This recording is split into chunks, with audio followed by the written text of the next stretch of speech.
je vous propose de regarder ensemble, avant d'accueillir nos prochains intervenants, un rappel en image des événements qui ont rythmé la vie des ponts sur l'année écoulée. Nous, on va s'installer et je laisse le film se lancer.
Et pour poursuivre ce début de soirée, j'appelle Boris Rovenzin, président de Pont Alumni, et Anthony Briand, directeur de l'école, à nous rejoindre.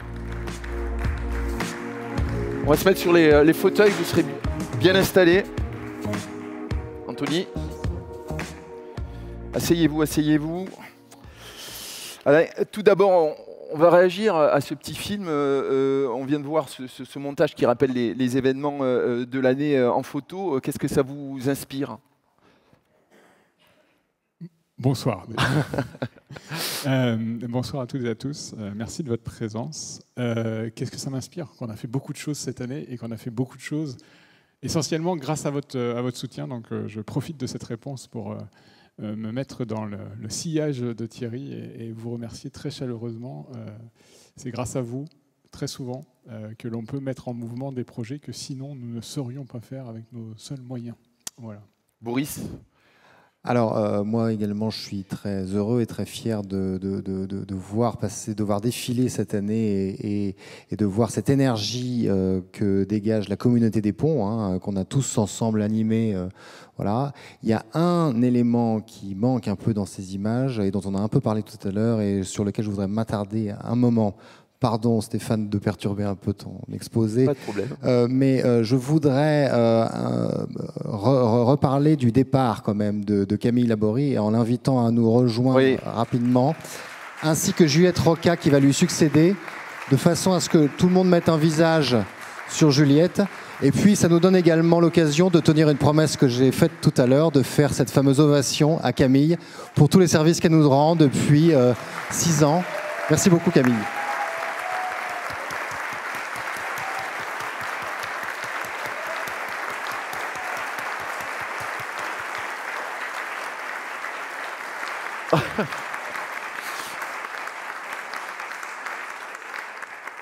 On en profite. Un petit mot, peut-être, Camille, rapide. Ça, c'est vraiment pas sympa. Parce que... bon, non, mais je voulais vous remercier. Effectivement, hier, j'ai réuni quelques-uns d'entre vous et je suis contente de pouvoir poursuivre ces au revoir ce soir avec cette soirée des ponts.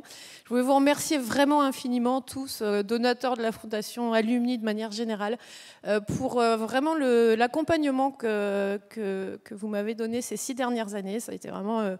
exceptionnel de pouvoir avoir des idées, de pouvoir les explorer et de pouvoir les réaliser pour vous. Et ce qui est formidable, c'est de voir votre réactivité. Donc merci, merci pour tout et merci pour ces moments passés avec vous. Donc on se verra encore tout à l'heure.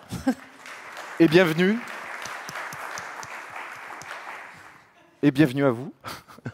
Merci beaucoup. Je suis donc Juliette Roca, je suis très heureuse de rejoindre la communauté des ponts. Et la barre est très haute, donc j'espère que je saurai relever le défi. Et encore merci en tout cas pour votre accueil chaleureux. Très bonne soirée. Merci. Boris, c'était pas prévu, mais un petit peu.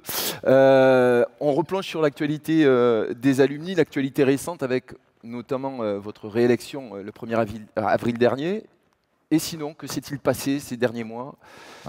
On en a parlé, hein, le premier élément, on en a parlé même à l'instant. Alors, le premier élément marquant de mon mandat de l'année dernière, ça a été l'intégration de l'École nationale des ponts et chaussées, n'est-ce pas, à IP Paris. Hein.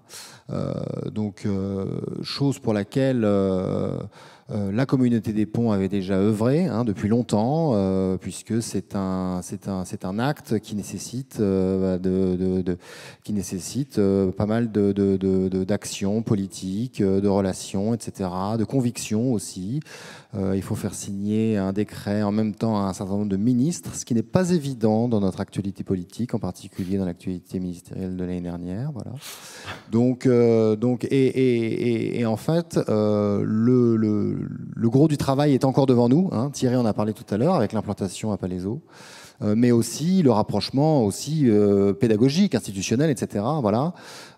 Sur tous ces fronts-là, nous allons devoir tous œuvrer et c'est finalement très excitant. Et en fin de compte, on se dit qu'en un an, on a fait très peu. Il reste encore tout reste à faire. Voilà.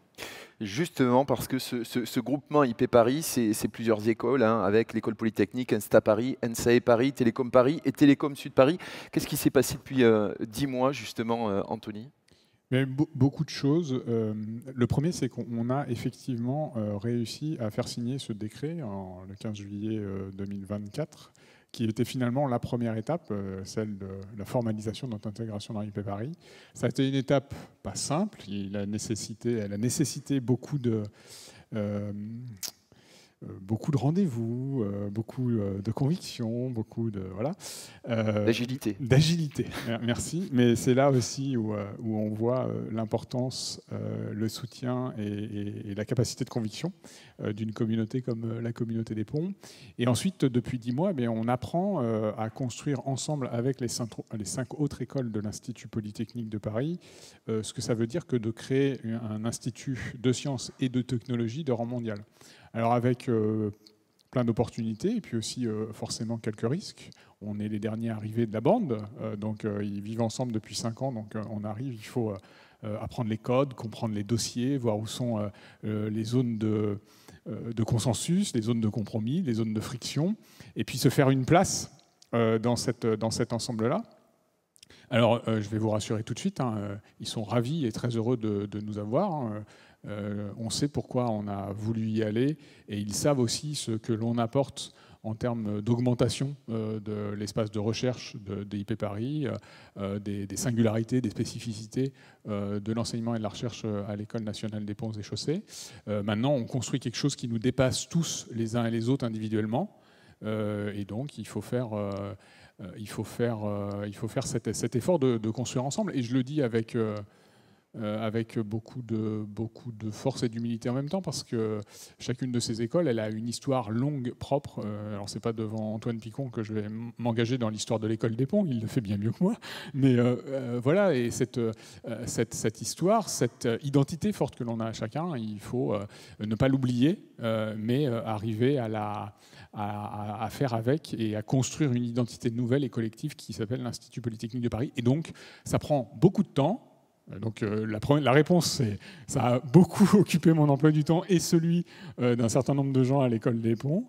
Je vois Jérôme Le Sueur, le directeur de l'enseignement de la recherche, que je salue au premier rang. Il y passe au moins autant de temps que moi.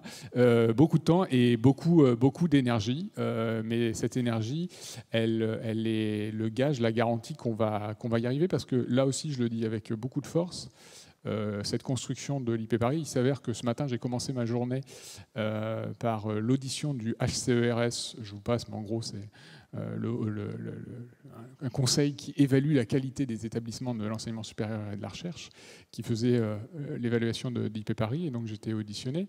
Et ce que je leur disais, c'est qu'individuellement, chaque école a un intérêt fort et propre pour que IP Paris réussisse.